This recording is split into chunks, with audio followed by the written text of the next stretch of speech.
Hello guys, welcome to another video of stock market friends. Logistical solutions limited गजिस IPO का आज day 3 का subscription open हो रहा है। जानेंगे लाइव सब्सक्रिप्शन जीएमपी कितना चल रहा है, लिस्टिंग कितना मिलेगा, परफॉर्मेंस कैसा रहा, अप्लाई करें या फिर लास्ट डे है तो फाइनल डिसीजन क्या लेना चाहिए, इन सभी पॉइंट्स को डिस्कस करेंगे। और ये कोई रिकमेंडेशन वीडियो नहीं है, इसलिए जो भी फाइनल डिसीजन लीजिएगा अपने रिस्क पर लीजिएगा। चलिए फ्रेंड्स, वीडियो स्टार्ट करते हैं।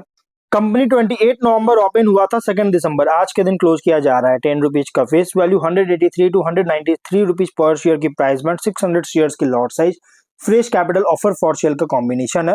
39.9 करोड़ का इशू साइज, 20.67 लाख शेयर्स का इशू किया जा रहा है। Market maker Prabhat financial services, fresh issue 30.7 crore का, ऑफर फॉर सेल 7.2 करोड़ का किया जाएगा। Book build IPO BSE SME platform पर लिस्टिंग होने जा रही है। अलॉटमेंट डेट है 3 दिसंबर का। 4 दिसंबर रिफंड रिलीज किया जाएगा, शेयर्स डिमैट अकाउंट में क्रेडिट होगा। 5 दिसंबर का लिस्टिंग डेट रखा गया है। रिटेल ओनली 2 लॉट अप्लाई कर सकते हैं, 1200 शेयर्स मिलेंगे, 2.3 लाख रुपीज पे करना पड़ेगा। Small HNI minimum 3 lot apply कर सकते हैं, 3.5 लाख रुपीज पे करना पड़ेगा। मैक्सिमम 8 लॉट अप्लाई कर सकते हैं, 9.2 लाख रुपीज पे करना पड़ेगा। स्मॉल एचएनआई में अगर 15 टाइम सब्सक्राइब होता है तो आपको अलॉटमेंट ओनली 3 लॉट ही किया जाएगा, इससे ज्यादा आपको अलॉटमेंट बिल्कुल नहीं होगा। बिग एचएनआई में मिनिमम 9 लॉट अप्लाई कर सकते हैं, 10.4 लाख रुपीज पे करना पड़ेगा। मैक्सिमम को कोई लिमिट नहीं है। अगर बिग एचएनआई में 30 टाइम सब्सक्राइब होता है तो आपको अलॉटमेंट ओनली 9 लॉट ही किया जाएगा, इससे ज्यादा आपको अलॉटमेंट बिल्कुल नहीं होगा। और प्रोमोटर होल्डिंग के pre issue 82.8%, post issue 59% holding देखने को मिल जाएगा। ऑफर दिया गया क्यूआईबी ओनली 4.8% का, बिग एचएनआई 29.9%, स्मॉल एचएनआई 15% और रिटेल में 5.2% का ऑफर दी गई है। अब अगर हम बात करें इस कंपनी के सब्सक्रिप्शन को लेकर, तो कंपनी का सब्सक्रिप्शन जो है अगर देखा जाए तो क्यूआईबी सब्सक्रिप्शन 0.2% सब्सक्राइब है, 1800 शेयर्स का वेट किया, 3 लैक्स का, मतलब कि बिल्कुल सब्सक्राइब नहीं हुआ है क्यूआईबी, और लास्ट डे में अप्लाई करते गए क्यूआईबी सब्सक्रिप्शन। बिग एचएनआई 20% का सब्सक्राइब है, 1.2 लाख शेयर्स का वेट किया, 2.3 करोड़ का। देखिए क्यूआईबी और बिग एचएनआई से बहुत ही लो सब्सक्राइब है, बिल्कुल ना के बराबर सब्सक्राइब है, मतलब कि नेग्लिजिबल सब्सक्राइब है। स्मॉल एचएनआई 1.1 टाइम का, फुल्ली थोड़ा ज्यादा देखने को मिल रहा है। 3.09 लाख शेयर्स का ऑफर था, 3.45 लाख शेयर्स का बीट किया, 6.6 करोड़ का। लेकिन रिटेल में ओवर सब्सक्राइब देखने को मिल रहा है, 2.6 टाइम्स का सब्सक्रिप्शन है, 9.3 लाख शेयर्स का ऑफर था, 24.3 लाख शेयर्स का बीट किया, 47 करोड़ का। टोटल हुआ 1.5 टाइम का, 29 लाख शेयर्स का बीट किया, 56 करोड़ का, 2251 एप्लीकेशन सब। तो गाइस देखिए, सिर्फ और सिर्फ क्यूआईबी और बिग एचएनआई से बहुत ही लो सब्सक्राइब है। जो भी सब्सक्रिप्शन हुआ है स्मॉल एचएनआई और रिटेल से थोड़ा बहुत सब्सक्राइब देखने को मिल रहा है। अगर जीएमपी की बात करेंगे तो कंपनी का जीएमपी 0 रुपीज का, विच मींस कंपनी या तो फ्लैट डेब्यू या तो डिस्काउंट लिस्टिंग करेगी। बिजनेस की बात करें तो इसमें मैं ज्यादा कुछ बात नहीं करूंगा, क्योंकि ऑलरेडी मैंने वीडियो बना रखा है।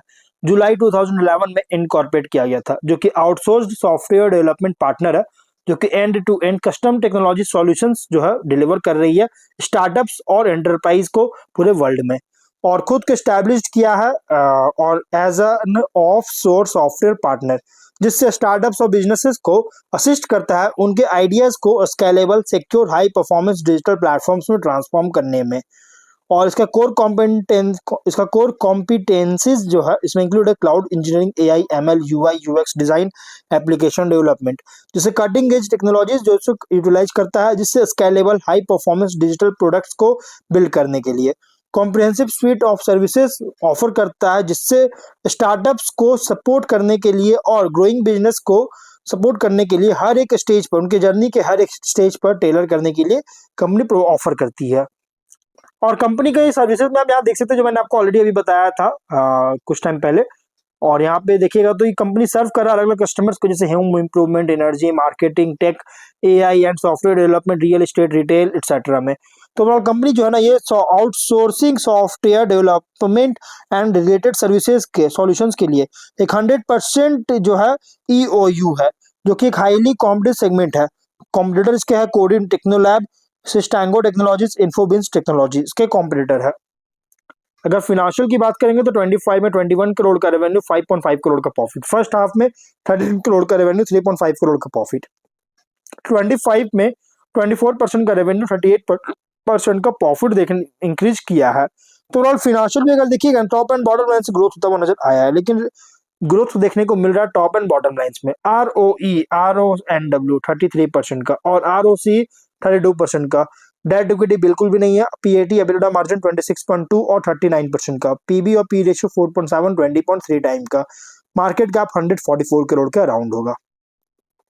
तो ओवरऑल अगर देखा जाए तो कंपनी जो है प्राइस बैंड बहुत एग्रेसिव प्राइस रखा गया है आईपीओ का। टाइनी है कंपनी, टाइनी कंपनी है जो कि पोस्ट आईपीओ इंडिकेट कर रहा है मेन बोर्ड में माइग्रेशन लेने के लंबा टाइम ले सकता है।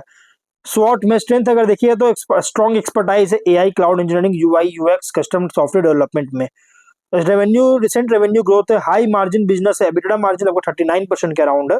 वीकनेस स्मॉल स्केल है कंपेयर करें मेजर लिस्टेड टेक्नोलॉजी फर्म से जो कि रेवेन्यू बेस्ड लिमिटेड है। एसएमई आईपीओ होने के कारण लिक्विडिटी लोअर और रिस्क हाइयर इम्प्लाई कर रहा है, कॉन्सेंट्रेशन रिस्क है कंपनी का। अपॉर्चुनिटीज में अगर देखिएगा तो ग्लोबल डिमांड जो है सॉफ्टवेयर डेवलपमेंट वगैरह के लिए इंक्रीज हो रहा है, प्लस इंफ्रास्ट्रक्चर में, मार्केटिंग में, प्रोडक्ट डेवलपमेंट में एज पर ऑब्जेक्टिव्स जो आईपीओ का ऑब्जेक्टिव है इसके अकॉर्डिंग इन्वेस्टमेंट करेगी, जिसके साथ स्केल अप किया जाएगा कंपनी करेगा। और कंपनी जो नई ज्योग्राफीज में भी क्लाइंट सेगमेंट में एक्सपैंड करने के लिए पोटेंशियल है जो कि अभी करंट फोकस कर रहा है। इसके अलावा थ्रेट में अगर देखें तो हाई कंपटीशन है global software services digital transformation में, जो कि मार्जिन प्रेशर पॉसिबल है।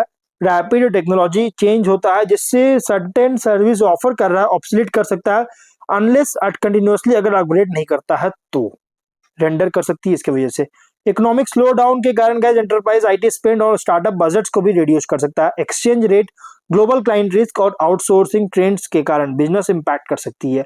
तो कुछ रिस्की पॉइंट भी है, थ्रेट भी है। जीएमपी 0 का विच मींस कंपनी या तो फ्लैट या तो डिस्काउंट लिस्टिंग करेगा। ऑब्जेक्टिव क्या है तो फिजिकल इंफ्रास्ट्रक्चर को अपग्रेड करने में कैपेक्स करना चाहता है, ह्यूमन रिसोर्स और प्रोडक्ट डेवलपमेंट में इन्वेस्टमेंट करेगा, मतलब कि कंपनी हायर वगैरह करेगा एम्प्लॉइज को, कैपेक्स करेगी आईटी इंफ्रा को अपग्रेड करने के लिए, और बिजनेस डेवलपमेंट और मार्केटिंग एक्टिविटीज में के लिए फंडिंग करेगा, जनरल कॉर्पोरेट की फंडिंग चाहती है जिसके लिए आईपीओ लेकर आया। तो कंपनी जो है ना बहुत ही रिस्की आईपीओ है, अगर आप रिस्क लेना चाहते तो ही कंसिडर कीजिए, अदरवाइज आप इसको इग्नोर कीजिएगा। बहुत रिस्की आईपीओ है, तो फाइनल डिसीजन अपने रिस्क पर लीजिएगा। तो मिलते हैं नेक्स्ट वीडियो में, टिल देन बाय बाय।